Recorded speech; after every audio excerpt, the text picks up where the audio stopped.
बीडच्या पालकमंत्री पदापासून धनंजय मुंडे यांना दूर ठेवण्यात आल्यानंतर पर्यावरण मंत्री पंकजा मुंडे यांनी एक वक्तव्य केलंय। जालन्याचं पालकमंत्रीपद मिळालं त्या चुकी आहे, मला बीडचं पालकमंत्रीपद मिळालं असतं तर मला आनंद झाला असता, कारण मी 5 वर्ष बीडची पालकमंत्री होते तेव्हा बीडचा विकास चांगला झाला होता।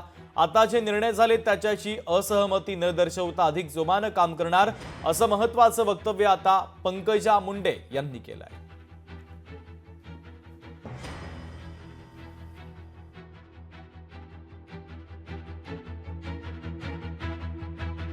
जालन्याचं पालकमंत्रीपद मिळालेलं आहे। प्रचंड चांगला प्रतिसाद जालन्यातून येत आहे। बरेच लोक उत्साहात आहेत।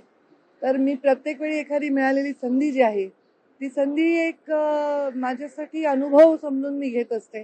प्रत्येक वेळी तुम्हाला सेम काम करायला मिळतं असं नाही। आता मला बीडचं पालकमंत्री म्हणजे मी बीडची लेक आहे, बीडची सेवा करायची संधी मला मिळाली असती तर अजून आनंद झाला असता। बीडकरांनाही खूप आनंद झाला असता। माझा 5 वर्षाचा कार्यकाळ बीडच्या इतिहासातील सगळ्यात जास्त विकसनशील असा कार्यकाळ राहिलेला आहे, हे कोणत्याही विचारांचा व्यक्ती मान्य करेल। पण आता जे निर्णय झालेले आहेत त्या निर्णयांच्या बद्दल कुठली असहमती न दर्शवता जे आपल्याला मिळालेलं आहे त्याच्यामध्ये जास्तीत जास्त चांगलं काम करण्याच्या भूमिकेमध्ये मी तरी आहे। त्यामुळे अधिक दुःख करूही नये, कारण आता दुःख करून मिळणार तरी काय। ज्यांची महाराष्ट्रामध्ये सगळे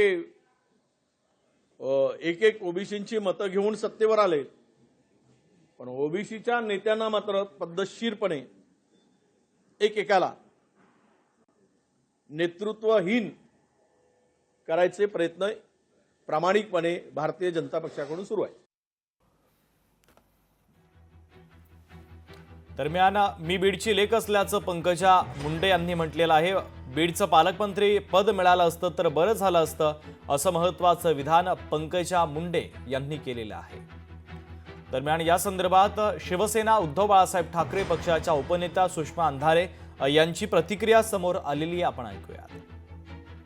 3-4 दशकांच्या पासून काही सन्माननीय अपवाद वगळता बीडचं पालकमंत्रीपद हे कायम मुंडे घराण्याकडे राहिलेलं आहे। परंतु यावेळी हे पालकमंत्रीपद मुंडेंचे पारंपरिक विरोधक असणाऱ्या बारामतीच्या पवार घराण्याकडे जाणं हा कुठला दैवी संकेत म्हणावा।